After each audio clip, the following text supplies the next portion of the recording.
Bonjour, moi c'est Ivy, aujourd'hui rapport de bataille explicatif pour la version 4 de Warhammer Age of Sigmar au format fer de lance et je vais jouer les Stormcast. Moi c'est Gros Titi et aujourd'hui je vais jouer les Skaven.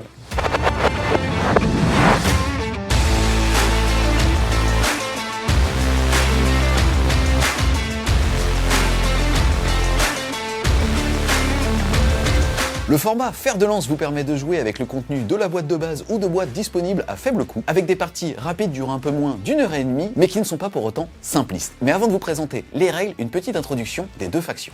Les Éternels de l'Orage, aussi connus sous le nom de Stormcast Éternels, sont les champions immortels du dieu Sigmar. Forgés à partir des âmes des plus grands héros, ils sont rappelés à la vie pour combattre des forces du chaos, de la mort et de la destruction. Chaque Éternel de l'Orage porte une armure en sigmarite, un métal sacré qui les protège et les rend presque invincibles. Ils sont organisés en différentes chambres, chacune spécialisée dans un aspect particulier de la guerre. À mon tour de vous présenter cette race iconique de l'univers de Warhammer, les Skaven.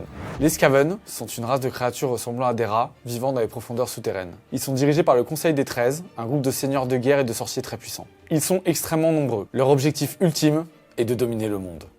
Pour la partie d'aujourd'hui, je vais donc jouer la compo qui est présente dans la boîte de base Scaventide. C'est aussi celle que vous avez pu découvrir dans la cinématique de la nouvelle version. Le trait de bataille, c'est-à-dire la règle d'armée des Éternels de l'Orage, va être l'ordre sacré. La première, ça va être le bouclier d'Azir. C'est une capacité que je vais pouvoir déclarer une fois par partie en jaune, c'est-à-dire à la phase de héros, qui va octroyer sur l'unité que je vais cibler une protection à 5. Et la deuxième, c'est une capacité orange qui va donc s'utiliser à la phase de charge. Celle-ci aura une utilisation unique et va me permettre à un tour ou à la phase de mouvement précédente, j'ai décidé de courir, de quand même pouvoir charger. Cette confrérie va être dirigée par un seigneur vigilant sur Griffrodder. Ce général, qui au format fer de lance est aussi bien mobile, tanky et surtout fort au corps à corps, va en plus de ça avoir deux aptitudes. La première, prononcer la sentence, est une aptitude qui va s'utiliser une fois par partie à la phase de mêlée. Comme vous pouvez le voir, elle est écrite en rouge qui est la couleur de cette phase et va lui permettre de choisir une unité qui ne soit pas un héros entièrement à 12 pouces de lui pour la faire taper une deuxième fois. Par contre, la deuxième fois, ça sera une fois que toutes les unités éligibles pour combattre l'auront fait, puisqu'elle a le mot frappe en dernier.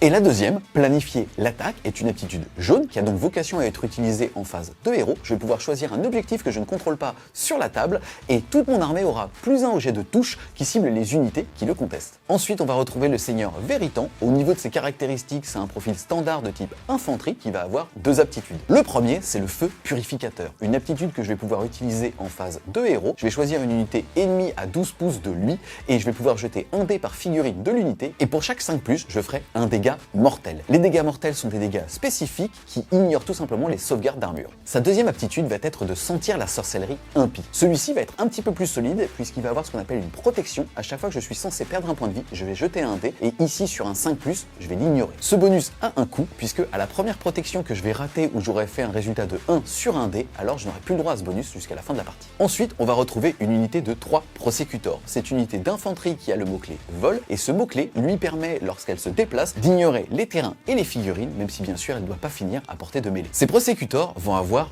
deux règles spécifiques. La première, ça va être la règle tirailleur, qui font que leur cohésion d'unité n'est pas d'un demi-pouce, mais des 2 pouces entre chaque figurine. Et la deuxième, héros de vertu, vont leur permettre au moment où ils déclarent lancer une charge, de lancer un dé supplémentaire. Habituellement, une charge se fait à 2 dés, donc là, ils en auront généralement 3. Et pour finir, cette unité a aussi le mot-clé renfort, elle a aussi donc son petit signe, qui vont lui permettre, une fois par partie, à partir du moment où celle-là a été détruite, de pouvoir revenir à ma phase de mouvement. On termine cette compo avec un pack de 5 Libérators, une unité d'infanterie standard Stormcast, c'est-à-dire qu'elle tank plutôt bien. Elle aussi a le mot-clé renfort et pourra donc revenir une fois à la vie à partir du moment où elle a été détruite, mais va surtout avoir l'aptitude solide défenseur qui va leur octroyer un bonus de +3 au contrôle d'objectif à partir du moment où il conteste un objectif qui est dans mon territoire.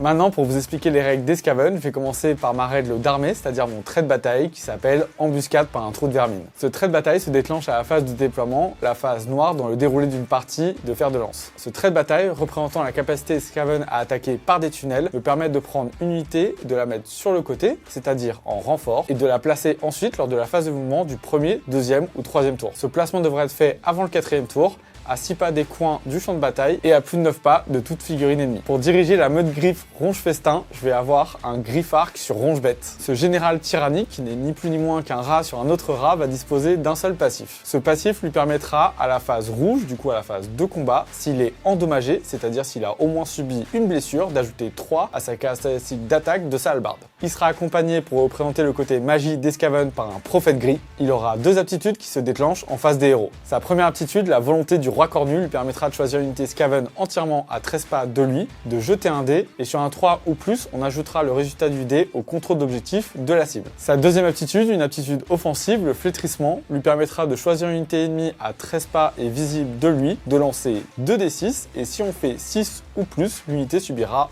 D3 dégâts mortels. En troisième et dernier personnage, on aura l'ingénieur technomage. Ce technomage destiné à être un sniper dispose d'une aptitude bleue, c'est-à-dire qu'il va se déclencher en phase de tir. Elle dispose du mot-clé réaction, qui nécessite deux conditions, à savoir déclencher un tir et ne pas avoir bougé à ce tour-là. La capacité de plus de mal énergie lui permettra sur un 2 ou plus de passer la caractéristique de dégâts de son mousquet à mal-pierre de D3 à 3. La contrepartie de la mal énergie, c'est que s'il fait un 1 sur son 2+, il subira D3 dégâts mortels. On attaque maintenant le cœur de l'armée Skaven et de la marée grouillante avec deux unités de 10 rats d'éclan. Ces unités, qui ne sont pas destinées à être bonnes au combat, représentent la multitude de rats qui vont arriver en permanence sur l'adversaire. Pour représenter ça, il dispose d'une capacité violette qui se déclenche en fin de tour. Elle s'appelle nuée grouillante et elle leur permettra de faire revenir à la fin de n'importe quel tour, celui de mon adversaire ou du mien, des 3 figurines précédemment perdues. Ces deux unités de guerriers d'éclan disposent de la capacité renfort qui leur permettront de revenir une fois par partie. Pour finir le fer de lance Skaven, on va avoir une unité de 3 rats ogres du clan Mulder.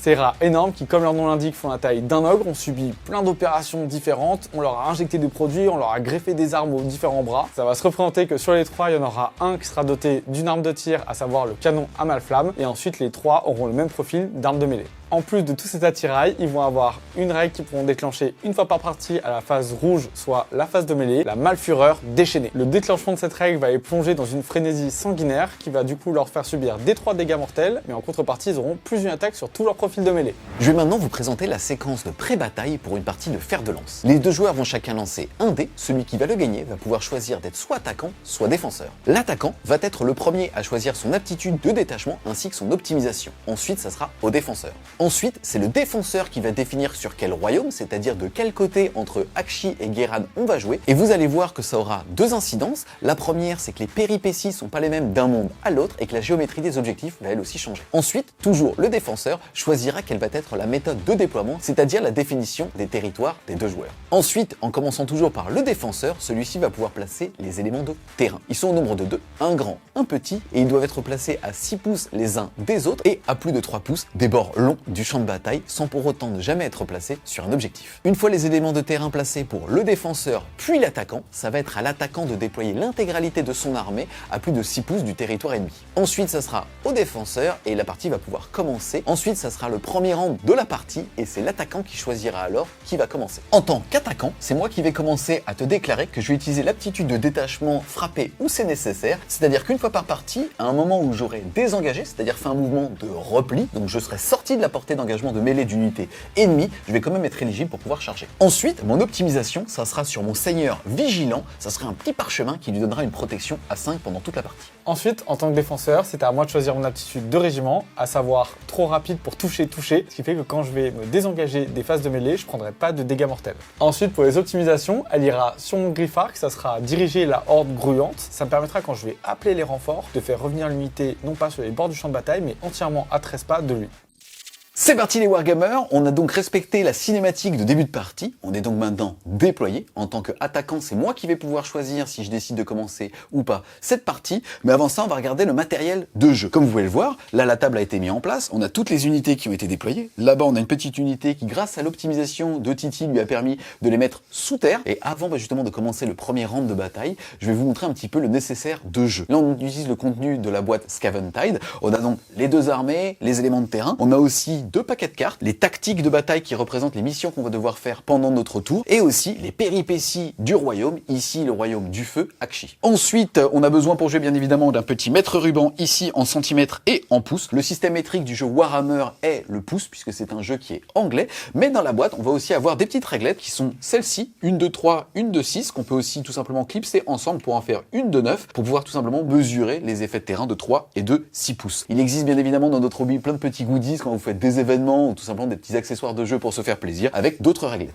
C'est parti, début donc de cette partie, début du premier round. Normalement, au début d'un round, on doit jeter un jet de dés et le gagnant prend ou pas ce qu'on appelle l'initiative. Pour le début d'une partie, c'est un petit peu différent. C'est l'attaquant, autrement dit moi, qui va pouvoir choisir de commencer ou pas cette partie. Et écoute, je vais décider de te laisser la main. Donc Titi va être le joueur 1 de ce premier round de bataille. Ensuite, on va définir qui est ce qu'on appelle outsider, c'est-à-dire lequel de nous deux est en retard sur les points pour avoir quelques petits bonus qui vont lui permettre de rester dans la partie. Tour 1, bien évidemment, il n'y en a pas. On va donc regarder quelles sont les péripéties qui vont s'appliquer pendant ce round. La première péripétie de cette game et même de la chaîne pour vous, ça va être conquérir Akshi. L'outsider va pouvoir choisir jusqu'à 2 objectifs. Là, il n'y a pas d'outsider. Ça veut donc dire que chaque joueur va choisir un objectif du champ de bataille et on marquera un point de victoire supplémentaire si on le contrôle. Je rappelle aussi comment on va marquer des points sur AOS, fer de lance. C'est très simple. À la fin de son tour, on va regarder le nombre d'objectifs qu'on contrôle. Si on en contrôle un, ça sera 1 point. Si on en contrôle 2, ça sera 2 points. Si on en contrôle plus que son adversaire, ça sera alors un autre point bonus jusqu'à un maximum de 3. Et ensuite, on va regarder au niveau de tactique de bataille, c'est-à-dire des 3 cartes qu'on va devoir avoir actifs au début de chacun de nos tours. Celles-ci vont avoir 2 parties. La première, ça va être des objectifs à atteindre pendant le tour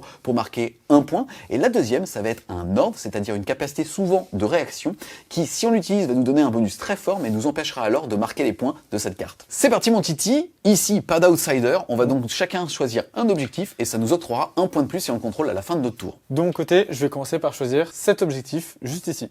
Celui avec les 3 ogres? Exactement. Eh ben, tu sais quoi? Je vais choisir celui chez moi parce qu'il y a une tête de mort dessus. La stratégie, elle est comme ça. C'est parti. Début donc du premier round, début du premier tour. Normalement, les cartes qu'on a sont face cachée. Ici, pour faciliter le tournage, vous les voyez à votre écran. Nous, on les a ici, mais on s'interdit réciproquement de pouvoir les lire. Avant le début de la partie, je vais vous présenter aussi les différents éléments de terrain puisque c'est une nouveauté dans cette 4e édition. Vous allez retrouver globalement 3 mots-clés autour des éléments de terrain. Le premier, le couvert, -1 pour être touché à partir du moment où l'attaque passe intégralement par le terrain pour pouvoir justement atteindre sa cible. Ensuite, on va avoir instable, le fait de ne pas pouvoir poser de figurines dessus parce que ça glisse. Et le dernier, ça va être la notion d'occultant, une nouveauté ici, qui est dit tout simplement qu'on ne voit pas à travers les décors. Là, en l'occurrence, les 4 éléments de terrain sont instables et couverts, et par contre, il n'y a que les 2 grands qui sont occultants. Début de mon premier tour, vous voyez les 3 cartes que j'ai tirées. Ça s'est plutôt bien passé parce qu'il y en a 2 que je vais sûrement pouvoir réaliser durant le tour, sans prendre forcément trop de risques, et une dernière où je vais la garder pour pouvoir déclencher peut-être un ordre durant le tour de Heavy. On commence par la phase de héros, la phase jaune. Du coup, je vais regarder toutes mes unités et voir lesquelles ont des aptitudes dans cette couleur. Ici, c'est assez simple, je n'ai que le prophète gris qui est juste là, qui lui va pouvoir déclencher 2 effets. Le premier, c'est par la volonté du raccord nu, je vais pouvoir choisir une unité qui est entièrement à 13 pas et lui donner un bonus sur le contrôle d'objectif. Je vais désigner l'unité de guerrier des clans qui est là, et sur un 3 ou plus, donc là, j'ai fait 5, ils vont gagner du coup plus 5 en contrôle d'objectif. Le contrôle d'objectif est une caractéristique de vos figurines que vous pourrez retrouver sur les War Scrolls. Ici, c'est 1 pour chaque guerrier des clans. Elle s'utilise à la fin du tour pour pouvoir déterminer qui contrôle un objectif à la fin de tour, du coup durant la phase violette. On regardera du coup chaque rat pour savoir quel nombre de pattes et quel nombre de figurines j'ai à l'intérieur de l'objectif. Ici, j'en ai 10. Si je mets les 10 à l'intérieur, je pourrai avoir 10. Et là, j'aurai un bonus de plus 5 grâce à l'effet de la volonté du raccord nu. Une unité peut potentiellement être sur plusieurs objectifs, mais à la fin du tour, elle doit choisir lequel elle souhaite contester. Mon deuxième effet, qui est un effet offensif, se fait également durant la phase des héros. C'est un flétrissement. Je vais regarder une unité qui a 13 pas de moi. Ici, j'ai seulement les Libérators. Je vais jeter 2d6. Ici, j'ai fait 6. C'est suffisant. Il faut que je fasse 6 ou plus. Du coup, l'unité de Heavy va subir D3 dégâts mortels. 1 des 3, c'est 1 des 6 qu'on va diviser par 2. Ici, 4 divisé par 2, ça fera 2 dégâts mortels. Là, quand on regarde la caractéristique de blessure d'une unité Stormcast, elles ont 2 PV par bonhomme. Ça veut donc dire que là, je vais avoir un mort.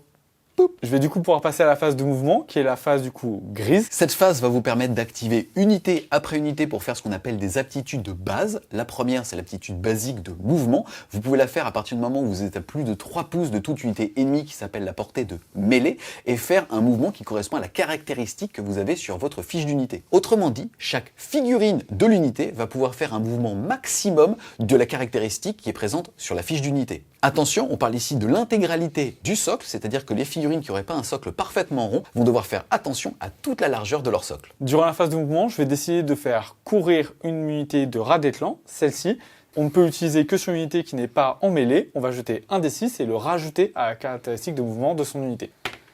Ici, je vais faire un 5. Je vais du coup pouvoir utiliser mes 6 pas de mouvement et les 5 que j'ai fait à la course pour un total de 11 pas maximum. À savoir que je ne suis pas du tout obligé d'aller jusqu'à 11. Je peux m'arrêter dès que j'ai envie. On n'oublie pas qu'à Warhammer Age of Sigmar, les unités disposent d'une portée de cohésion, c'est-à-dire que les figurines au sein de la même unité ne doivent jamais être plus loin que 1/2 pouce les unes des autres. Petite particularité, si vous êtes strictement plus de 6, autrement dit 7, alors cette portée de cohésion est toujours de 0,5 pouces, mais chaque figurine doit être à portée de 2 autres d'entre elles. Pour illustrer tout ça, on voit ici que les rats ogres sont à moins d'1/2 pouce les uns des autres, alors que ce pack ici qui a au moins 7 figurines, Titi les a regroupées pour que chaque figurine soit bien à 1/2 pouce d'au moins 2 autres figurines. Ici, là avec un petit triangle, la même chose de l'autre côté et la même chose au centre. Il existe un troisième type de mouvement basique qui est le mouvement de repli. À partir du moment où commence cette phase à moins de 3 pouces d'unité ennemie est visible, puisqu'aujourd'hui pour être en portée de mêlée, il faut aussi être visible, alors le seul mouvement qui nous permet de s'en sortir, c'est un mouvement de type repli. On va prendre des 3 dégâts mortels et ensuite on va pouvoir faire un mouvement normal. Sur ce type de mouvement, il est interdit de courir et l'intégralité des socles de son unité doit finir à plus de 3 pouces de toute unité ennemie. C'est la fin de ma phase de mouvement. Toutes mes unités ont avancé ou couru. Ici, j'ai fait arriver l'unité en renfort qui était dans les tunnels à 6 pas d'un coin de table et à plus de 9 pas de toute unité de Heavy. Et j'ai ici mon ingénieur technomage qui n'a pas bougé pour pouvoir déclencher son mousquet amélioré. On passe à la troisième phase du jeu, la phase de tir, qui est une phase du coup bleue que vous pouvez retrouver sur War Scroll et qui vous permet d'utiliser toutes les lignes d'attaque qui sont notées armes de tir. Je déclenche du coup une des aptitudes de base qui est l'aptitude de tir qui me permet d'utiliser les armes si je n'ai pas couru. Comme première unité de tir, je vais choisir mon ingénieur technomage. On va regarder les unités qui sont visibles. Ici, il faut que je puisse tracer une ligne entre n'importe quel point de ma figurine et les unités ennemies. Je vais choisir l'unité de Libérator comme cible. On voit que je peux facilement tracer une de vue et que rien ne bloque, y compris mes figurines amies. On a vérifié la portée, il a une portée comme tu l'as dit effective de 24, là il est à moins de 17. Faut juste noter que l'unité qui va tirer est dit l'unité observatrice. Ensuite, en déclenchant mon tir, je vais pouvoir utiliser ce qui a marqué sur mon War Scroll, à savoir que j'ai déclaré un tir et je n'ai pas bougé à ce tour-là. Et on va voir du coup pour booster mon mousquet à Malpierre. Booster mon mousquet, c'est pas sans risque, il va falloir que je jette un dé sur un 2 ou plus. Non, je vais faire en un 1, donc du coup il va subir D3 dégâts mortels, puisque c'est une énergie qu'on ne contrôle pas. Il prendra du coup 2 points de vie. Commence bien cette version. Il a subi du coup 2 dégâts. Sur ma fiche d'unité, on voit que j'ai 5 points de vie. Je vais du coup lui mettre un petit marqueur à côté de lui. Ici, les dés roses qu'on va laisser sur le champ de bataille, ça permettra à Heavy et à moi-même de me rappeler qu'il ne lui reste que 3 points de vie. Cet échec ne m'empêche quand même pas de tirer. Je vais pouvoir déclencher mon tir ici. On va jeter les dés. Ma caractéristique de touche, c'est de 3 ou plus. Ici, malheureusement, j'ai pas réussi, donc du coup, j'ai pas de jet de blessure associé. Après cet échec qui est sûrement une trahison, je vais passer à mon griffard qui va utiliser son pistolet sur l'unité de Libérator. Il a une arme de tir avec une caractéristique aléatoire, à savoir qu'on va jeter un D6 pour générer le nombre de tirs. Ici, il va en avoir 2. Vous pouvez voir également que sur l'encart de mon arme de tir, j'ai un crit blesse automatiquement. Yes, c'est la notion de critique qui arrive dans Warhammer Age of Sigmar. Ils sont toujours appliqués sur les jets de touche. Il faut que le dé soit un 6 pour qu'il soit considéré comme étant un critique. Ici, il y a écrit crit blesse auto, c'est-à-dire qu'un jet de touche de 6 va crit et surtout que ça blessera automatiquement, quel que soit le jet de dé qu'il devait faire pour blesser. Du coup, ici, le jet de touche, c'est du 3 ou plus. J'ai une touche mais qui n'est pas un 6, donc du coup je vais devoir jeter mon jet pour blesser, qui est également 3 ou plus. C'est réussi. Ici maintenant on va regarder ma perforation d'armure. Elle est de -1 qu'on va du coup appliquer sur la caractéristique de Heavy. Les armures Stormcast sont très efficaces. Ils ont normalement une caractéristique de sauvegarde de 3+. Là, il va appliquer un malus de -1. Mon 3 va se transformer en 4.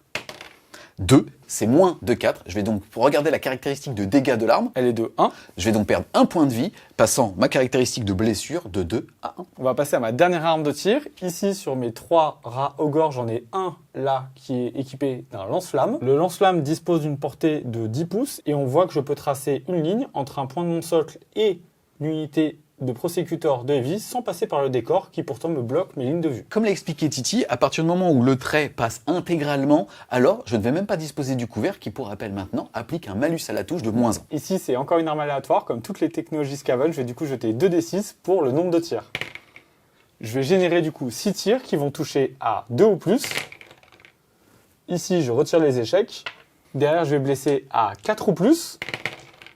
Je vais infliger une blessure à Heavy qui aura perforation d'armure -2. Ok, ma sauvegarde à 3 va donc passer avec un malus de -2 à 5. Non, dégâts. Dégâts 1. Eh bien écoute, ça me fait un petit point de vie sur Lui, ma caractéristique de blessure passe de 2 à 1. On va passer à la phase suivante, la quatrième phase, qui est la phase de charge, la phase orange, représentée sur vos warscrolls d'unité. Durant la phase orange, on peut utiliser une aptitude générique qui est tout simplement déclarer une charge. On va choisir une unité qui n'a pas couru, qui ne s'est pas repliée et qui n'est pas déjà en portée de mêlée, à savoir à 3 pas d'un ennemi, et on va jeter 2d6. Ici, je vais désigner mes rats ogres comme étant éligibles pour une charge. Ils n'ont pas couru, ils ne sont pas repliés, ils ne sont pas à portée d'ennemi. Je vais jeter 2d6.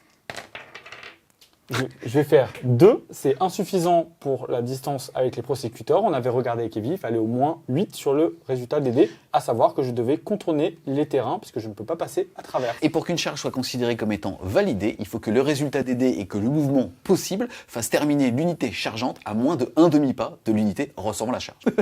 Je reçois. Ayant raté ma charge et n'ayant pas d'unité à portée de mêlée des unités de Evie, je vais du coup pouvoir passer la phase rouge, qui est la phase de combat, et on va passer à la phase violette, qui est la phase de fin de tour. Ici, en regardant mes fiches d'unités, j'ai 2 unités de rats d'éclan qui ont une aptitude violette, qui se déclenche en fin de tour. Elle me permettrait de ramener des figurines si j'en avais perdu. Ce n'est pas le cas ici, donc elle ne se déclenche pas. Et c'est également la phase où on va regarder le contrôle des objectifs. Ici, j'ai une unité de guerrier d'éclan. J'en ai mis 7 sur objectif, donc j'ai contrôle d'objectif 7 ici. Je ne suis pas contesté par des unités ennemies, donc il m'appartient. C'est le cas également au centre, avec 5 guerriers d'éclan qui ont 1, donc 5, mais je leur ai donné une aptitude qui leur donne plus 5, qui sont du coup au total 10 de contrôle d'objectif. Celui-là m'appartient également.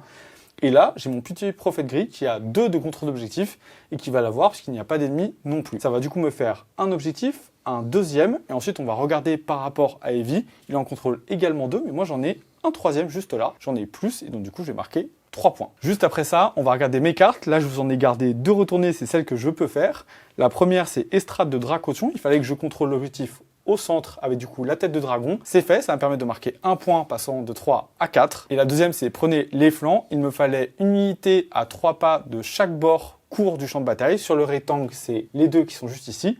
J'ai les gars d'éclan qui le remplissent pour ce bord-là et les rats ogres qui le remplissent sur ce bord-là. C'est donc la fin de mon tour. Je vais du coup marquer 5 points au total et conserver une carte juste ici qui me permettra notamment d'utiliser l'ordre puisque je pourrais pas marquer de points supplémentaires à ce tour-là. À la fin du tour, on se rappelle qu'il y a une péripétie qui consistait à tenir des objectifs, on va dire, qui nous rapportaient des points bonus. Ici, c'était celui-là et celui-là. Celui-là, je ne l'ai pas, mais celui-là, je laisse, qui va passer mon scoring de 5 à 6 points. C'est parti, début de mon tour 1. Vous avez vu qu'en tant que joueur numéro 2, c'est plutôt positif puisque à la fin du tour précédent, donc de notre adversaire, on voit qui contrôle les objectifs. À Age of Sigmar, les objectifs sont un petit peu comme des boutons, c'est-à-dire qu'à partir du moment où on a pris le contrôle, on a appuyé dessus et on va en garder le contrôle jusqu'à la fin de la partie ou jusqu'à ce qu'une unité ennemie le reprenne. Et donc là, j'ai déjà le contrôle de ces 2 objectifs. On va passer à la première phase de ce tour, la phase de héros. Je vais regarder les aptitudes en jaune sur mes fiches d'unité. On commence par mon seigneur vigilant qui va avoir l'aptitude de phase de héros planifier l'attaque. Je vais choisir un objectif du champ de bataille que je ne contrôle pas, qui est contesté par une unité ennemie. Je vais choisir celui-ci et toutes les unités Stormcast vont alors avoir plus 1 pour toucher à partir du moment où elles ciblent l'unité sur cet objectif. Ensuite, deuxième aptitude au niveau de mes fiches d'unité, ça va être le seigneur Véritant ici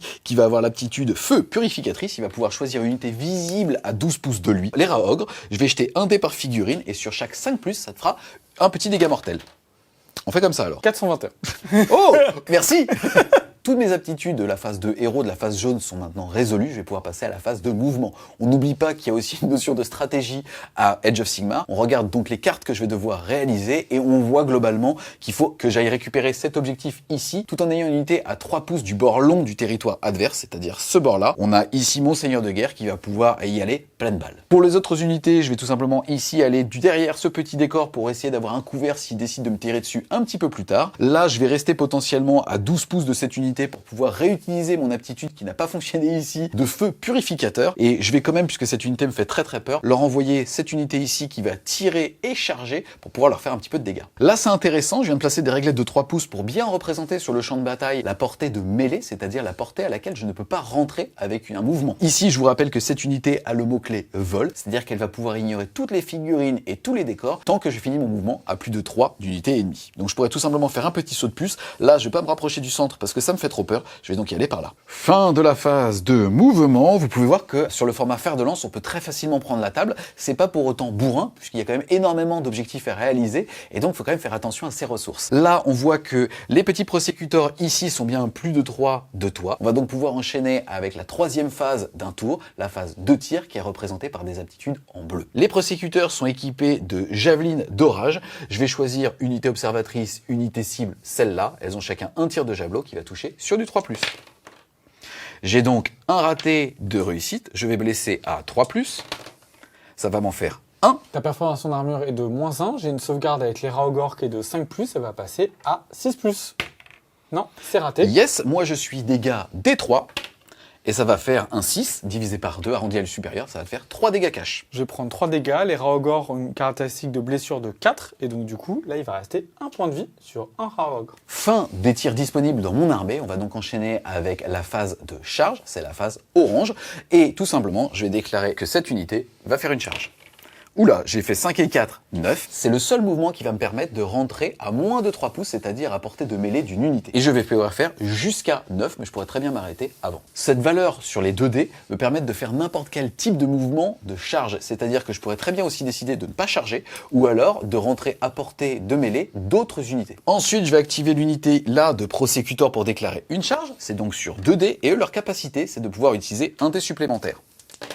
Je vais donc faire 4 et 3, 7 et 2, 9. Ça va me permettre de faire un mouvement jusqu'à 9 qui va me permettre de rentrer à moins de 3 pouces d'unité ennemie. Mon mouvement jusqu'à 9 est réalisé. C'était pour vous montrer qu'avec le mot-clé vol, j'ai pu passer derrière. L'autre capacité des prosécuteurs, c'est que leur portée de cohésion n'est pas de 1,5 pouce, mais de 2 pouces. Là, je vais valider la charge en ayant chargé que cette unité-là. Mais j'aurais aussi pu faire rentrer une des figurines, comme vous pouvez le voir ici, à moins de 3 pouces de cette unité pour pouvoir l'attaquer. C'est la fin de la phase de charge, la phase orange de Easy. En regardant mes cartes, on voit que j'ai un ordre qui se déclenche à ce moment-là. Tous les ordres en réaction se font à la fin de la phase. Ici, c'est l'ordre de contre-charge. Je vais pouvoir regarder mes unités qui sont autour des unités de Eevee et potentiellement lancer une charge moi durant son tour. Ici, je vais désigner mon Griffark et je vais tenter une charge sur les prosécuteurs qui eux-mêmes m'ont chargé. Je vais jeter 2 dés. On a mesuré au préalable avec Eevee. Pour contourner mes unités et les terrains, il faudra que je fasse au moins un 8.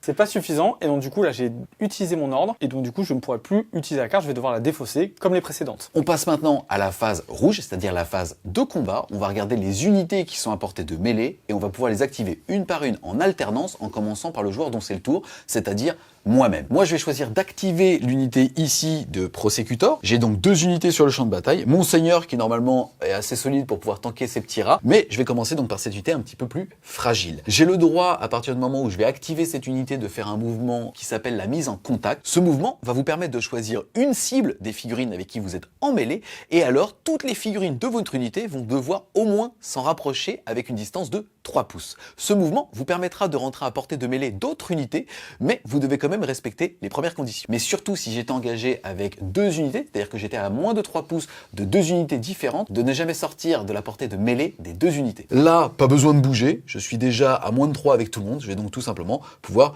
taper. Si on regarde ma fiche d'unité, on voit que chaque modèle va avoir 3 attaques qui vont eux-mêmes toucher à 3+. Ils sont donc 3, ça fait 9 attaques sur du 3. Et qui vont eux aussi blesser à 3. J'ai 2 blessures, perforation d'armure -1, ma 5+ de sauvegarde va passer à 6+. Non, je vais rater les 2. Ici, c'est intéressant parce que j'ai un Raogor qui est blessé. Il me reste un point de vie sur lui, je vais du coup allouer les dégâts un par un. Lui va prendre un point de vie et mourir. Il me reste ensuite un dégât à allouer et du coup, lui va prendre un point de vie, il lui en restera 3. C'est à mon tour de choisir une unité en phase de mêlée. Je vais dessiner les gars des clans qui sont juste là. Ce que je vais faire, c'est que je vais faire mouvement d'engagement de 3 pas. Chaque figurine doit se rapprocher ou rester à égale distance du seigneur vigilant. Là, mes rats des clans se sont tous rapprochés et sont tous à portée d'engagement et de mêlée, donc à 3 pas du seigneur vigilant. Ils peuvent donc du coup tous taper avec leurs armes de mêlée. Ils ont 2 attaques chacun, ça fera 20 attaques qui vont toucher à 4+. Derrière, avec leurs armes brouillées, ils vont blesser à 5 ou plus. Ça fera 3 blessures. Et sur ces armes, il n'y a pas de perforation d'armure. Ça veut dire que la sauvegarde d'armure d'Eevee va rester telle qu'elle. Yes, moi j'ai une énorme armure qui me donne une sauvegarde à 3+. J'en rate une sur les 3. On n'oublie pas que j'ai choisi une optimisation sur lui qui va lui permettre d'avoir une protection à 5. Je vais donc jeter un dé et sur du 5 ou 6, ça annulera le dégât. Parfait.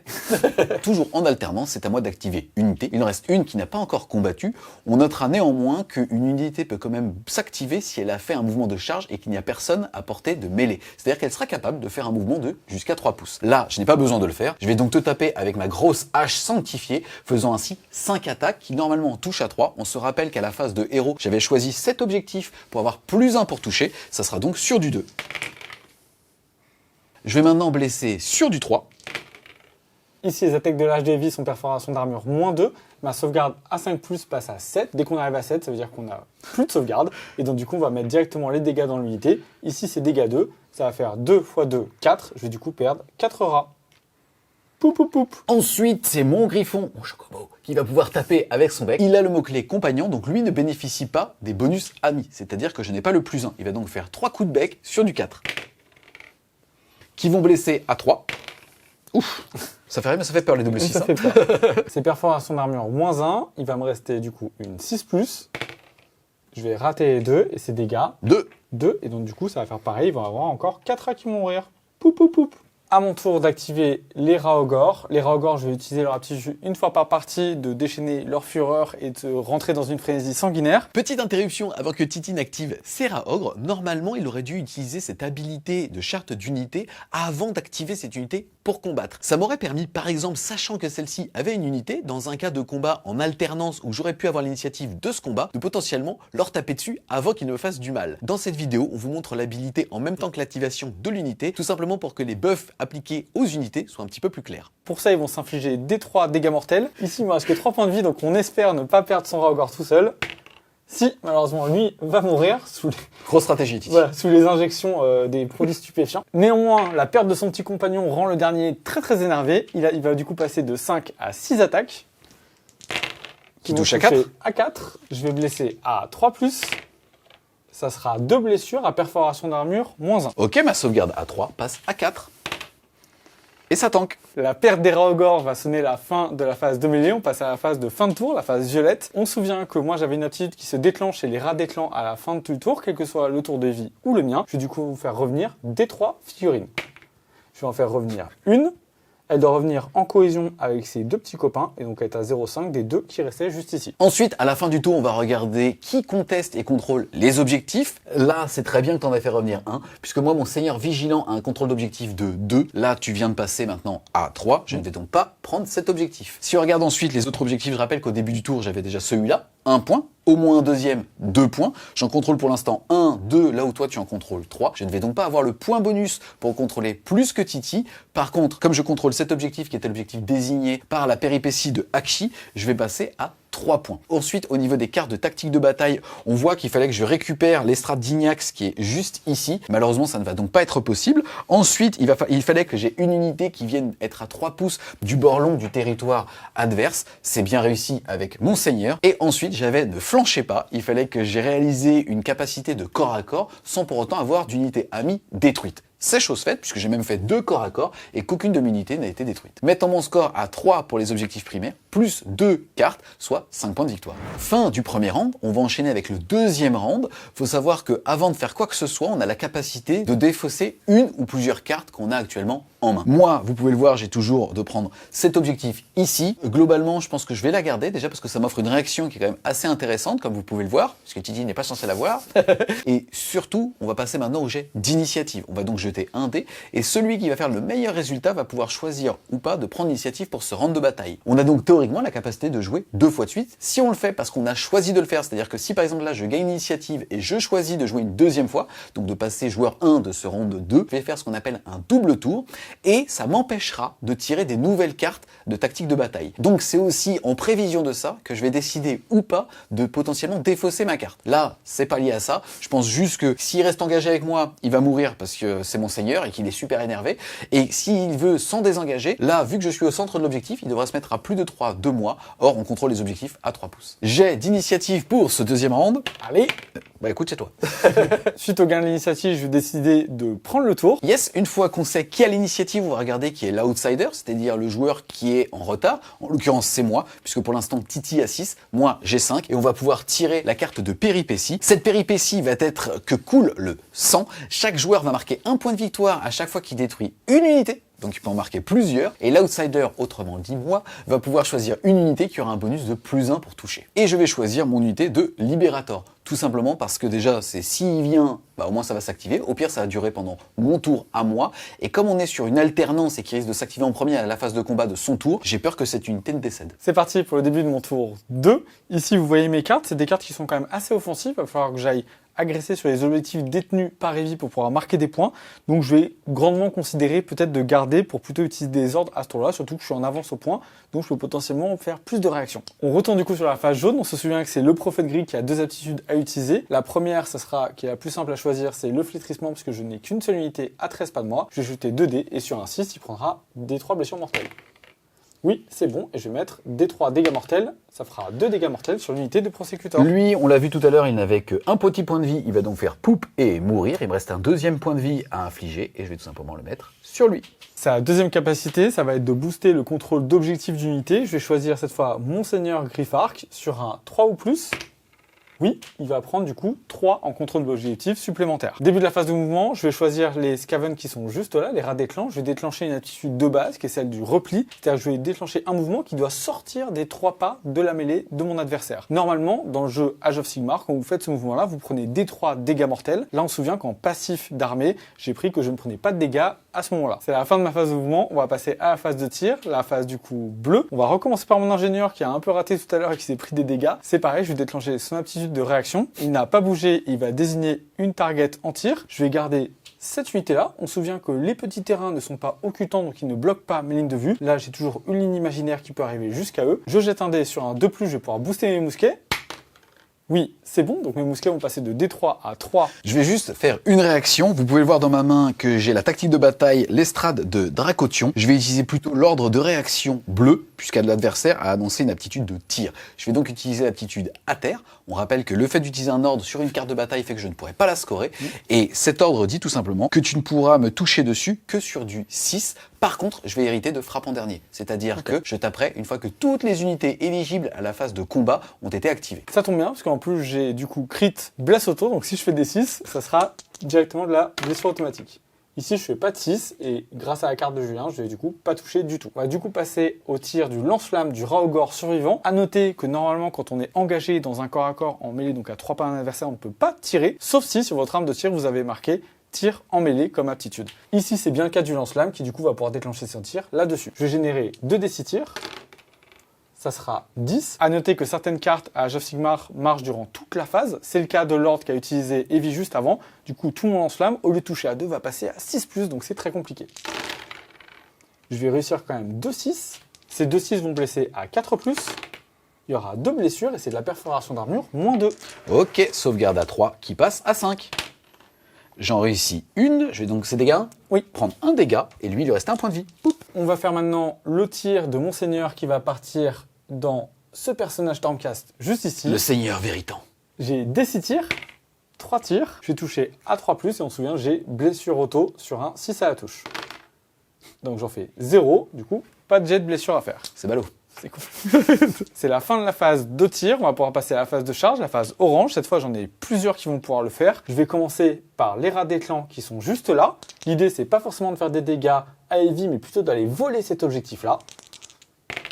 C'est parti, je vais faire un 7. À la phase de charge, pour que celle-ci soit considérée comme étant validée, il faut qu'au moins une figurine soit à moins de 1/2 pouce d'unité ennemie. C'est donc le cas. Sa cohésion est maintenue. Ça veut donc dire qu'il peut faire tout ce qu'il veut avec le reste de son mouvement. Ici, changement dans mes plans. Comme il a utilisé une carte qui donne l'aptitude frappe en dernier en contrepartie de sa défense au tir, je vais pouvoir charger avec mon prophète gris juste là, parce que je risque pas grand-chose, parce que je pourrais taper avant lui quoi qu'il arrive. 5, c'est suffisant pour arriver à moins de 1,5 pas.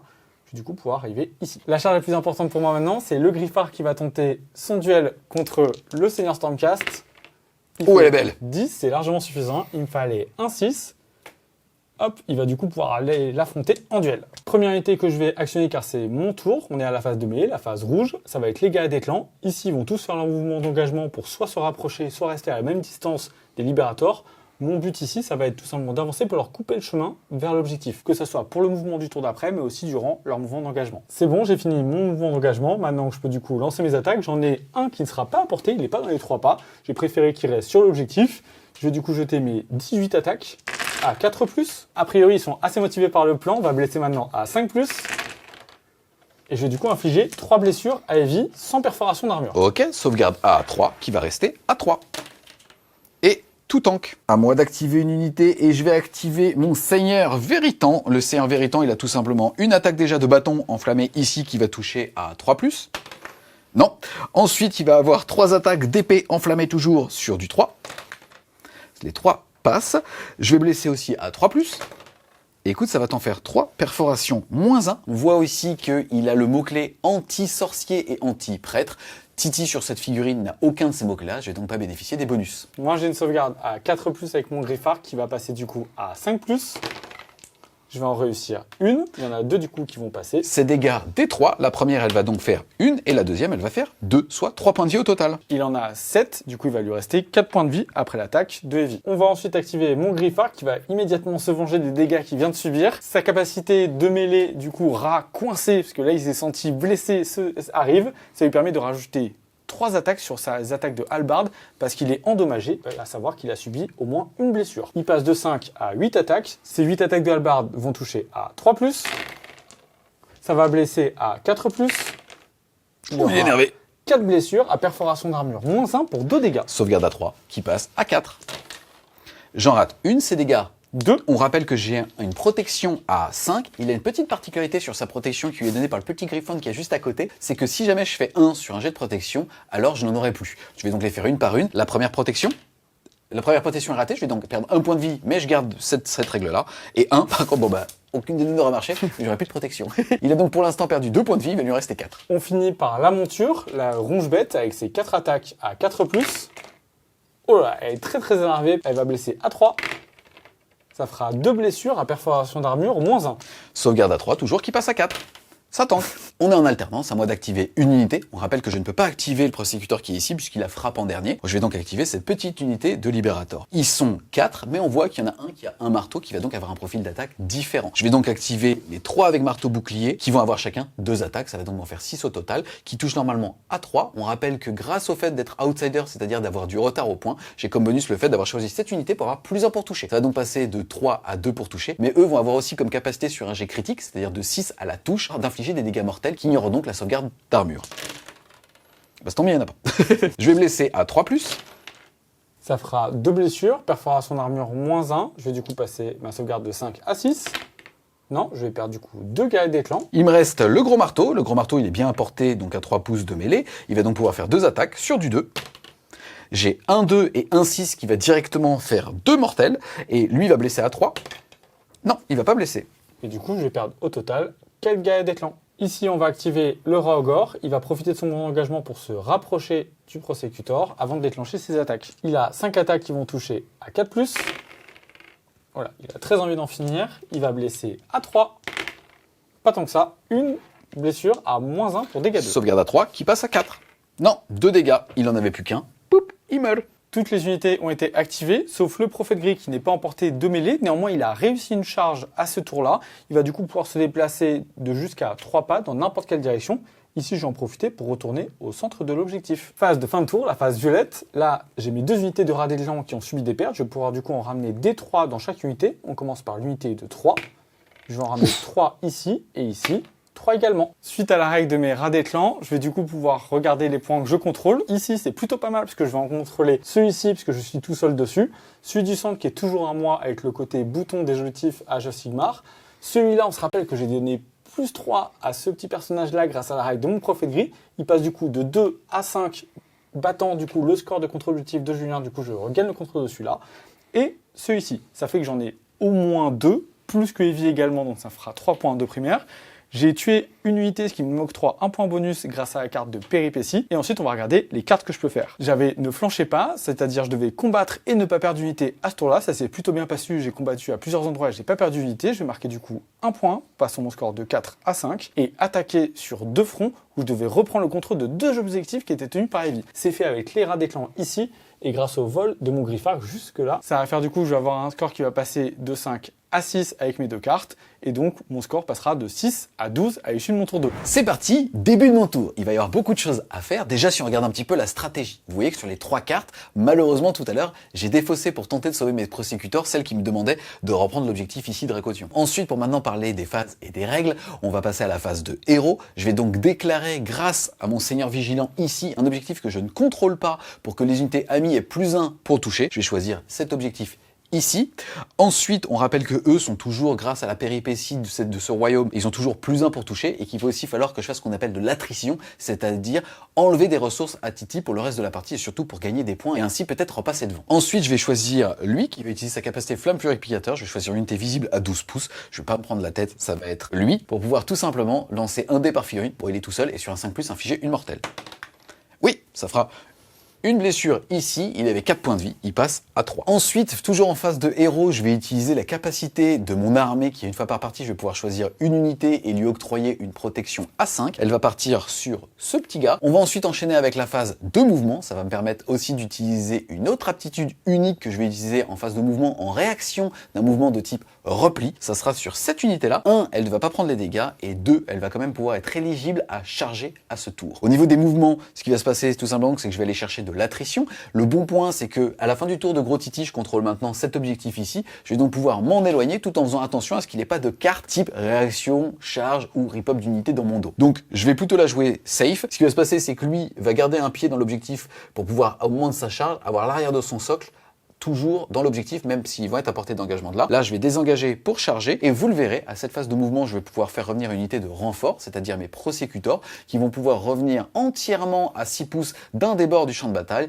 et entièrement dans mon territoire. Fin de la phase de mouvement, ça me permet surtout de vous montrer en fait la notion de renfort. Je rappelle que les unités qui ont le mot-clé renfort ne peuvent revenir de la sorte qu'une seule fois. Moi, dans mon armée, on a les prosecutors qui ont donc utilisé cette cartouche-là, et on va aussi avoir les libérateurs. Et du côté des Skaven, on a ces 2 packs ici. On enchaîne avec la phase de tir. Je vais tenter, comme je vous le disais, de faire pas mal d'attrition et donc de focaliser mes tirs sur ce qui ne repousse pas. C'est-à-dire qu'on a les prosecuteurs qui ont été placés, qui sont à 10 pouces et qui voient le roi ogre. Ils vont donc tout simplement lui tirer dessus. Si jamais je décidais de tirer sur lui, comme c'est l'objectif que j'avais choisi à ma phase de héros, j'aurais aussi eu plus 1 pour toucher. Là, je vais pas le faire. Le but est d'un petit peu diviser les tirs pour tenter de faire des kills. On va donc faire 3 tirs sur lui, sur du 3. Ça pue. Ça peut suffire. Et derrière, il va blesser à 3. Non, rien du tout. On passe ensuite aux charges. Le seigneur vigilant sur eux. Ouh, ça passe. Ensuite, on va avoir eux qui vont tenter d'aller potentiellement aller reprendre cet objectif. Ça passe aussi. Et on a tout simplement eux sur du 3. Ça passe. Début de la phase de combat, je vais commencer par cette unité. J'ai déjà fait mon mouvement de mise en contact. Et je vois que Titi veut lever la main. Oui, je vais désigner du coup ma carte, la carte jusqu'à la mort. C'est une réaction quand il m'a lancé une aptitude d'attaque. C'est vert, donc je peux utiliser en différentes phases. Là, j'ai pas eu de tir sur moi, donc j'avais pas besoin de réfléchir. Mais du coup, à la phase de combat, je suis désigné, donc je peux réagir. J'aurai du coup une protection à 5 jusqu'à la fin de la phase. Eh ben écoute, protège-toi de ça. C'est parti, 3 attaques par bonhomme, ça fait 9 attaques. On rappelle que c'est sur cet objectif que j'ai plus 1. Ça fait donc 9 attaques sur du 2. Y a pas le 1, mon ami? Je vais blesser à 3. Ça fera tout ça. On va commencer par les sauvegardes d'armure, qui va passer de 4 à 5+ pour mon seigneur. Hop là. Là, il lui reste que 4 points de vie. J'ai 5 sauvegardes et 5 protections à faire. Alors protection à 5. Allez. Oui, il va prendre du coup. Pour l'instant, il prend que 3 points de vie. Et du coup, il va tomber à 1 PV restant. Il va falloir qu'il tank, lui. Pour pas laisser la chance à Evie de pouvoir le tuer avant qu'il s'active, on va tout de suite passer à lui. Là, il y a vraiment un choix. Je peux taper soit sur ce personnage-là, soit sur l'unité qui vient de revenir. Et comme elle est déjà revenue, je pourrais l'enlever définitivement de la partie. Je pense que eux représentent une plus grosse menace grâce à leur mobilité, etc. Je vais donc tenter un coup de poker et mon seigneur sur Griffark va tenter de les tuer eux. Mon rat a toujours la règle du coup coincée. Puisqu'il est toujours endommagé. Il passe du coup à 8 attaques de hallebarde sur les prosecutors qui vont toucher à 3+. Ouh, il est énervé aussi. Il est vraiment coincé. On va blesser à 4. C'est pas mal du tout. On a de la réussite. Ça fera 5 blessures à perforation d'armure, -1. C'est parti, sauvegarde à 3 qui passe à 4. C'est dégâts 2. Ouh, je vais en perdre qu'un. Et ça sera lui. Poup. On continue avec sa monture qui va tenter de les achever. Ça va toucher à 4+. On va blesser à 3+. 2 blessures. Pareil, perforation d'armure, -1. Ok, sauvegarde à 3 qui passe à 4. Et ça tanga. À moi d'activer une unité, je vais choisir mes libérateurs. On se rappelle au début du round qu'ils ont été choisis par les bienfaits de ce royaume en tant que outsider pour avoir plus 1 pour toucher. Comme d'hab, on attaque par les marteaux. Ils sont 3 à avoir des marteaux, ça fait donc 6 attaques qui vont toucher à 2, mais on cherche les 6. Toujours pas. Et qui vont blesser à 3. Ça fera 3 blessures, je vais encaisser sur du 6.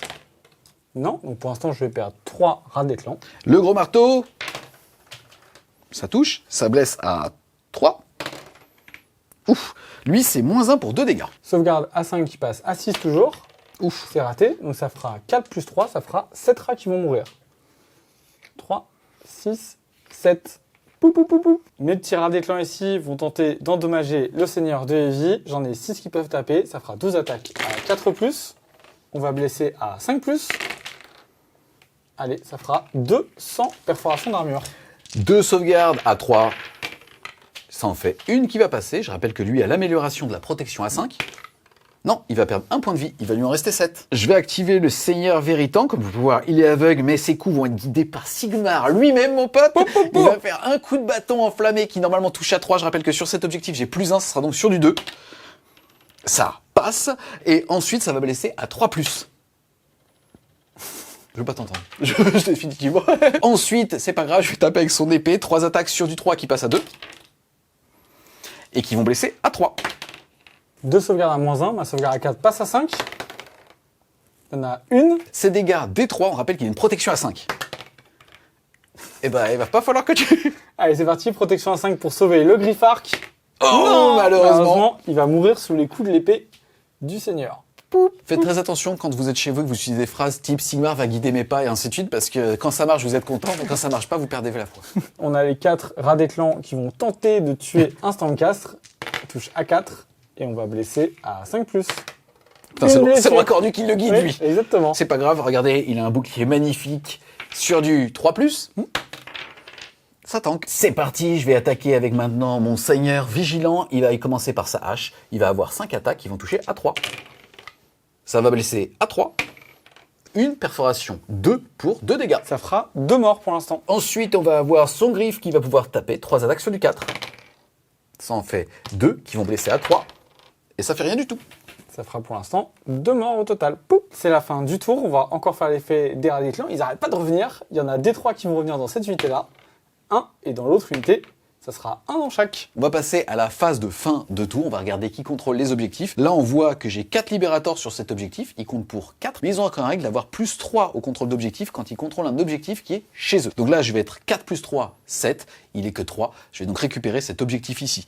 Tout comme celui-là, où pour le coup, il n'y a pas de figurine ennemie. C'est donc pour moi. Et la même chose, je contrôle pour 2. Je vais donc avoir au moins un objectif 1 point, un deuxième objectif 2 points et un troisième, donc plus que mon adversaire, 3 points. On rappelle aussi qu'à ce tour, on va marquer un point bonus dès qu'on tue une unité. Moi, j'ai détruit son seigneur de guerre ici, je vais donc passer à 4. Et au niveau des cartes, on voit bien que j'ai récupéré Behemoth, qui est la tête de mort ici, je vais donc passer à 5. Et aussi Ignax, juste là, je vais donc passer à 6 points. Mon score passe de 5 à 11, je suis toujours outsider. C'est parti, début du 3e round de bataille. On va jeter le dé pour savoir qui va avoir l'initiative.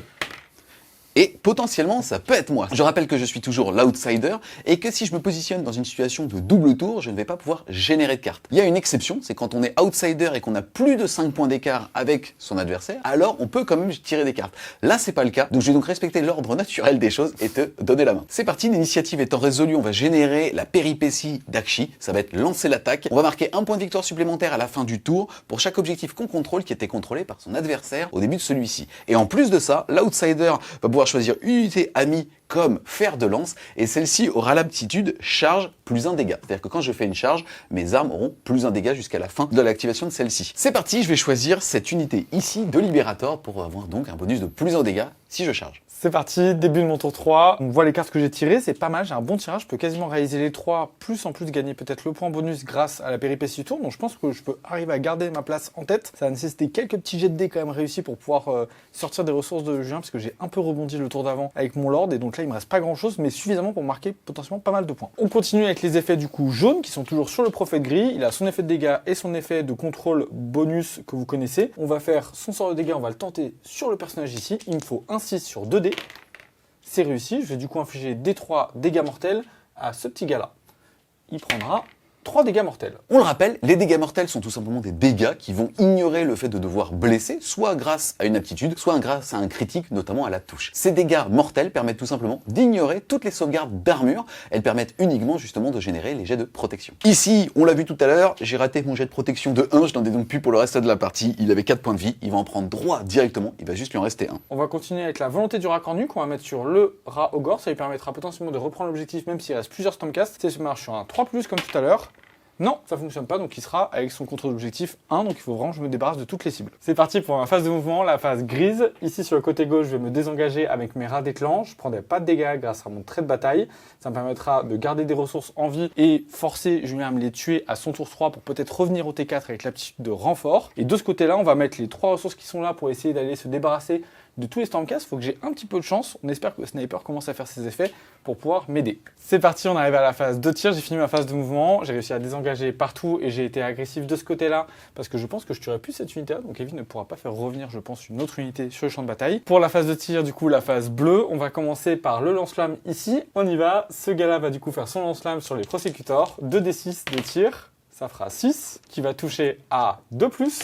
Et blessé à 4+. Allez, c'est maintenant, on a besoin un peu de réussite. Oui, c'est pas mal, ça fera 4 blessures à perforation d'armure, -2. Aïe aïe aïe, vous avez vu dans mes cartes, j'aurais pu utiliser une réaction. J'ai pas voulu le faire, j'ai peut-être été un petit peu cupide. Là, en tout cas, ça va être perforation -2. Ma sauvegarde à 3 va passer à 5.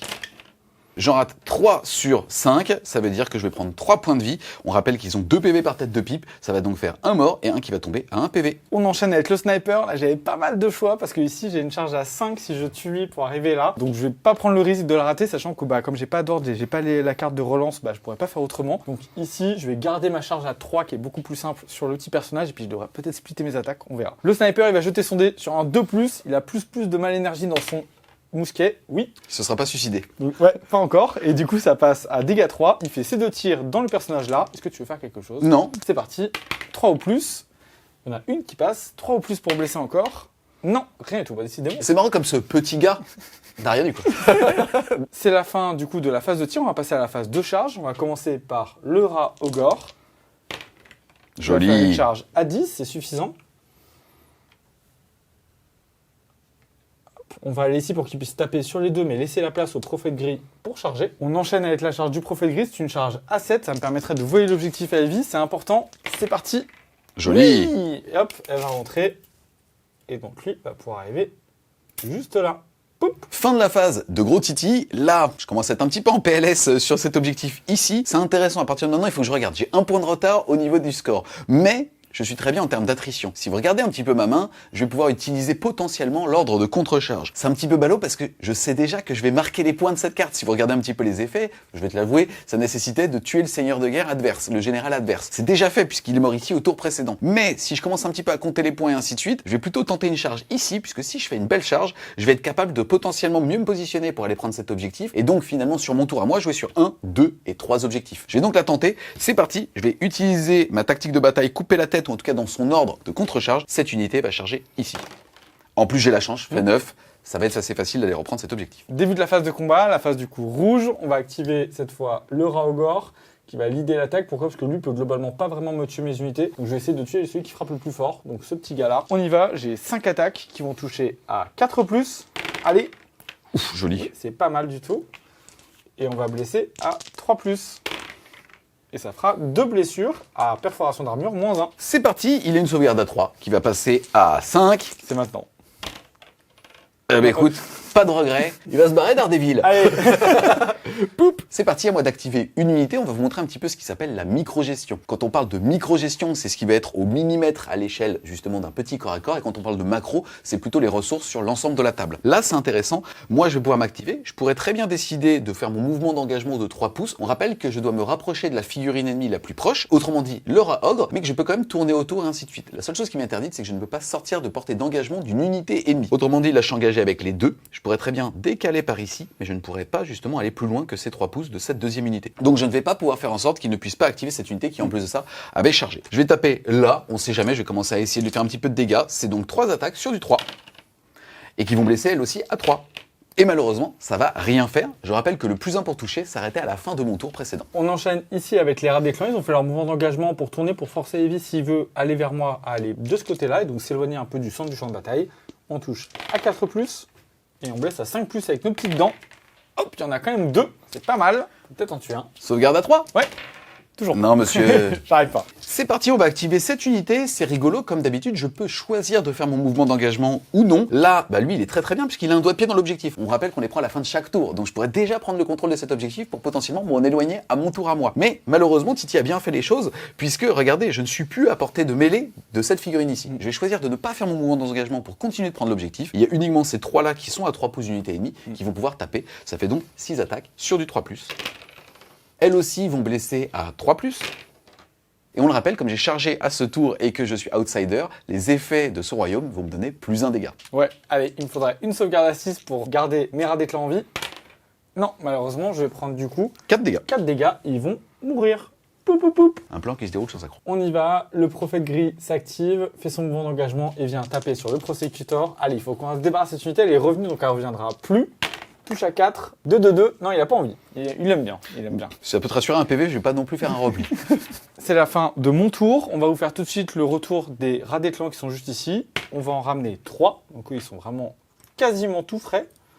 Ils vont venir juste ici pour renforcer justement une de mes cartes. Vous avez vu ma main, je m'en suis plutôt bien sorti avec mes charges réussies, sachant que j'avais pas de relance. Je vais faire raser tout, donc je vais apporter une unité qui sera à 3 pouces du bord du long du champ de bataille ennemi, donc le rat Ogre le fait juste là. Tenir le terrain, je contrôle le grand élément de terrain dans mon territoire. Et estrade de Behemoth, celui-ci. On se rappelle que la péripétie du tour me permettait de gagner 1 point supplémentaire si je reprenais des objectifs à heavy. C'est chose faite, je vais marquer du coup 1 point parce que je tiens un objectif, un deuxième pour un deuxième, un troisième point bonus que c'est un objectif ennemi, et mes 3 cartes, ce qui me fait un tour à 6 points. Mon score va du coup passer de 12 à 18. C'est parti, début de mon tour 3. Vous voyez que là j'ai 2 cartes à réaliser, il va donc falloir sortir les rames. En tout cas au niveau des aptitudes de la phase de héros, la phase jaune, je vais comme d'habitude choisir avec le Lord Vigilant ici un objectif que je ne contrôle pas pour avoir plus 1 pour toucher sur toutes mes unités amies. Je vais prendre celui-là puisque clairement c'est là que le tour 3 va se jouer. Je rappelle aussi que je contrôle déjà cet objectif, celui-là puisque je l'ai pris à la fin du tour de Titi et celui là-bas. Surtout Titi n'a plus de cartes, donc en fait il ne va pas pouvoir faire de réaction magique, je vais pouvoir avoir un tour assez linéaire par rapport à mon petit plan. C'est tout, j'ai fini avec la phase de héros, on va passer à la phase de mouvement. Ce qui va se passer c'est qu'on a cette unité ici qui va devoir aller reprendre ce point là. Je rappelle en plus qu'ils ont un contrôle d'objectif de +3 quand ils prennent un objectif dans mon territoire, donc ils l'auront quoi qu'il arrive ce bonus. Maintenant on a déjà regardé, en bougeant de 5, je vais devoir réaliser une charge à 7. Ça y est, fin de la phase de mouvement, j'ai aussi reculé un petit peu avec le Lord Vigilant pour qu'il aille au centre de l'objectif, c'est-à-dire que s'il veut reprendre cet objectif, il faudra impérativement qu'il me charge pour entrer à portée de mêlée. Là,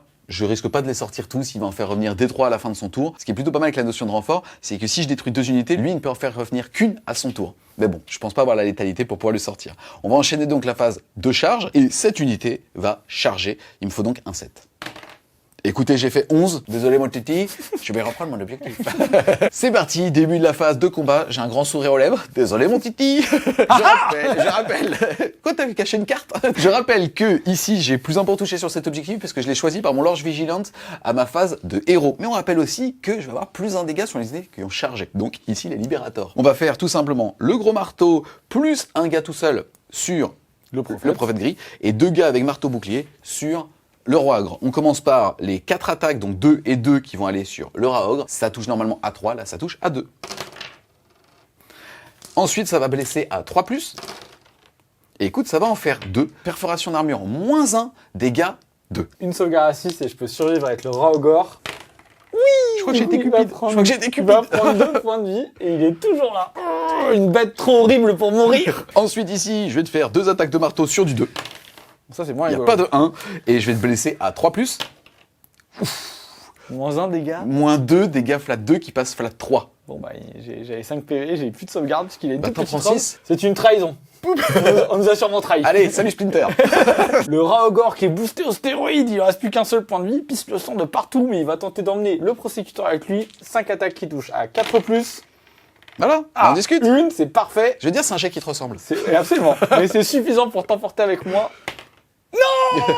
Malheureusement, il s'écroule un peu de fatigue. Il est franchement un peu crevé. Ouais, je vais pouvoir te tâtonner. 3 attaques qui touchent normalement à 3. C'est mon objectif, c'est sur du 2. Et pareil, qui vont blesser à 3. 3 sauvegardes à 6 pour sauver cette incroyable bête. Ah non, malheureusement. Et non, malheureusement. Gros poupe du super Raogor. Il a fait un super boulot. Action de fin de tour, du coup à la phase duette, il y a toujours les guerriers d'éclan qui doivent revenir. Il m'en reste 2 à faire revenir sur un 3 ou plus. Oui, donc ils reviennent tous, donc mon unité est revenue à l'épiétique maximale. C'est parti, cette action épique sonne la fin de mon tour 3 au niveau des objectifs que je contrôle. J'en ai 1 point. J'en ai 2 points. J'en ai un 3e, donc plus que gros Titi, 3e point bonus. La péripétie dit que si j'ai récupéré un objectif que je ne contrôlais pas, je marque un autre point bonus. Je suis donc à 4. Et au niveau des cartes, vous le voyez, j'ai réussi le raid puisque mon général est entièrement dans le territoire de Titi. Je vais donc marquer un 5e point. Et je vais aussi réussir la guerre d'attrition puisque j'ai détruit 2 unités et Titi aucune, et donc je marquais un tour à 6, passant mon score de 11 à 17, je suis encore outsider. C'est parti, début du 4e round de bataille, c'est le dernier, j'ai d'initiative, allez, c'est pour toi. Très bien, et je vais garder le rythme alterné, ça nous permettra à tous les deux de générer des cartes, mais pour l'instant je suis devant, donc je vais essayer de garder mon avance. C'est parti, début du 4e round, Titi a pris l'initiative, on va regarder les péripéties de Akshi, ça va être la marque du sang. En gros, l'outsider, autrement dis-moi, va pouvoir choisir une unité dans chacun des camps et la marquer avec du sang. Et si on arrive à détruire les unités marquées avec le sang, alors on marquera un point de victoire supplémentaire à la fin du round. Donc ça va marcher pendant nos 2 tours.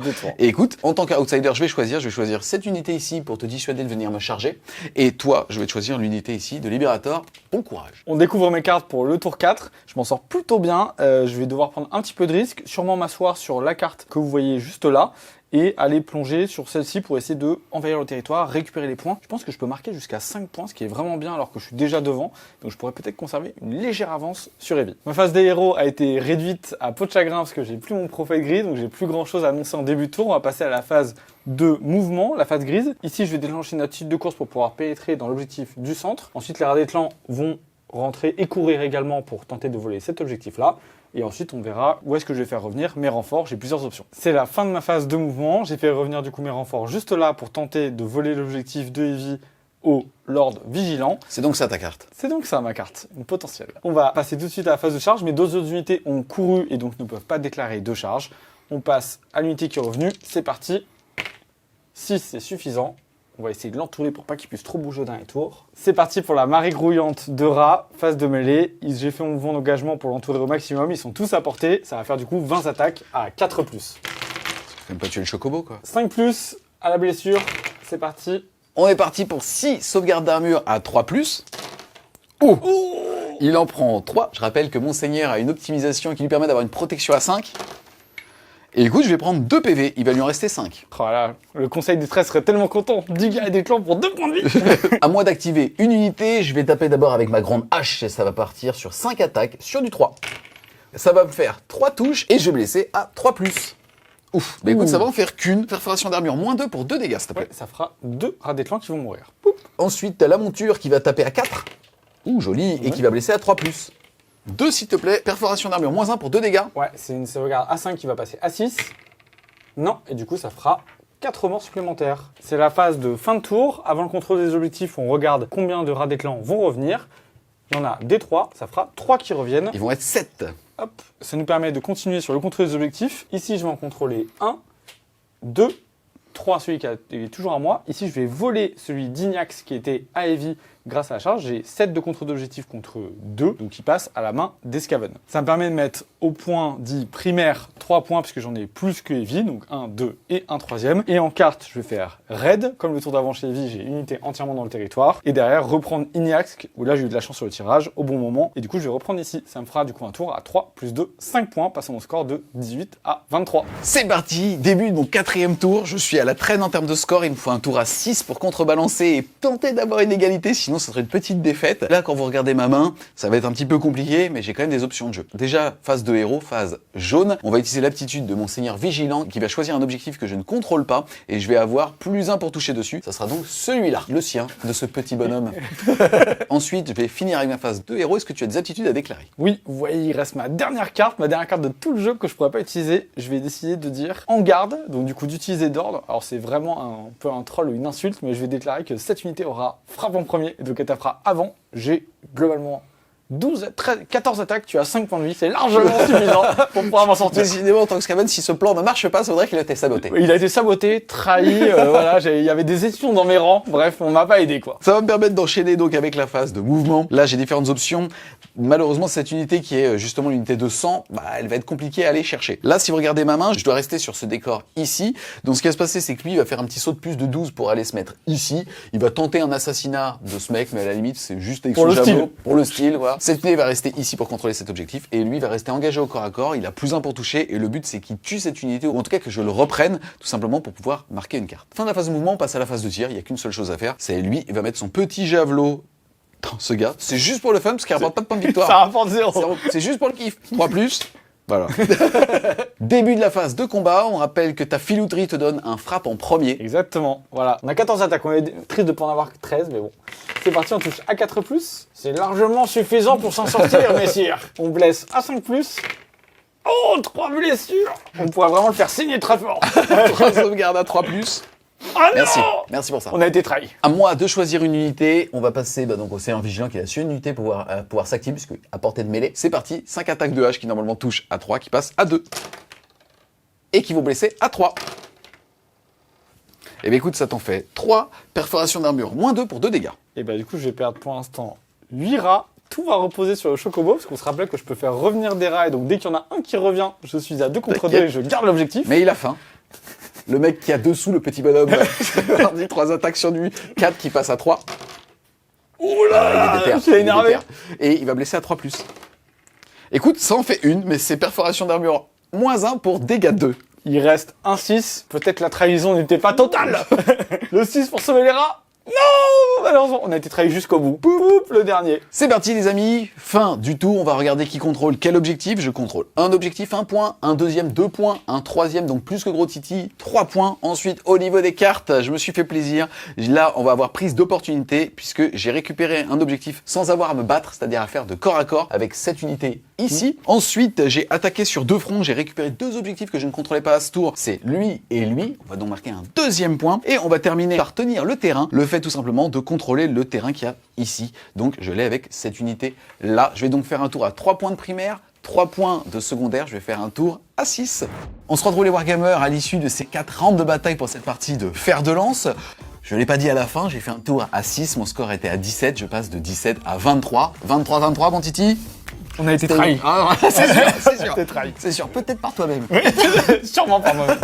Plus sérieusement, c'est super, hein, on voit que le format fer de lance, ça joue. Le contenu de la boîte de base est complètement différent. D'un côté, on a les Stormcast qui tankent plutôt bien, qui tapent assez fort, mais toi, t'es vraiment une marée à la fois de blessures mortelles et aussi de contrôle d'objectifs qui fait que tu reviens sans cesse. Et j'aime beaucoup en fait d'avoir trouvé cet équilibrage entre vraiment 2 ADN complètement différentes d'armée qui donnent des bonnes pistes pour continuer plus tard, quoi. Ouais, clairement, on a une bonne base avec les différents clans en plus qu'on commence à découvrir durant la boîte avec le fer de lance. J'ai pris vachement de plaisir, on voit que les Skaven, ils meurent petit à petit, mais finalement il y a des choses qui se passent bien, on a un peu d'aléatoire et tout, donc il y a le début vraiment de l'essence Skaven. Moi j'ai vraiment pris un plaisir fou, surtout les Raugor, hommes du match, ils étaient incroyables pour cette partie, c'était trop bien. Qu'est-ce que tu penses un peu de la rejouabilité, puisque là c'était le premier rapport de bataille de fer de lance. Moi je trouve ça hallucinant, même avec 2 compos, on pourrait refaire 3-4 games, ça ne se ressemblerait pas du tout, déjà au niveau du royaume et aussi au niveau justement du tirage de cartes, de l'agressivité qu'on va pouvoir avoir et peut-être aussi de la compréhension de dire est-ce que j'ai envie de focus les unités qui reviennent de renfort ou les autres. Effectivement, on a pu voir, il y a du coup le royaume, on peut changer le tapis qui va changer la façon dont on va se déplacer sur la carte parce que les objectifs sont pas du tout au même endroit, vous le verrez dans un prochain rapport de bataille fer de lance. Il y a aussi le fait que tu sois outsider, là tu l'as été durant toute la partie, ce qui t'a donné des effets supplémentaires qui t'ont permis de te débarrasser de mes unités, etc. Et puis il y a évidemment le tirage de cartes, là tu as pu faire des actions ou moi à mon tour ou durant ton tour, donc on a été, ça change complètement la symétrie partie, si tu attires pas au même moment, ça change la partie complètement, et donc ça change qui va passer devant, rester derrière, etc. Et ça c'est un bonheur, et en plus les péripéties sont très différentes entre Aqshy et Ghyran. Je suis complètement d'accord avec toi, donc en tout cas les amis, on espère que vous avez aimé cette petite partie didactique de fer de lance. Si c'est le cas, n'hésitez pas à mettre un gros pouce bleu dessus, à la commenter, à la partager. Si vous voulez supporter French Wargame Studio, n'hésitez pas à aller faire un tour sur son Tipeee, le lien sera en description. Et nous on vous dit à plus les Wargamers.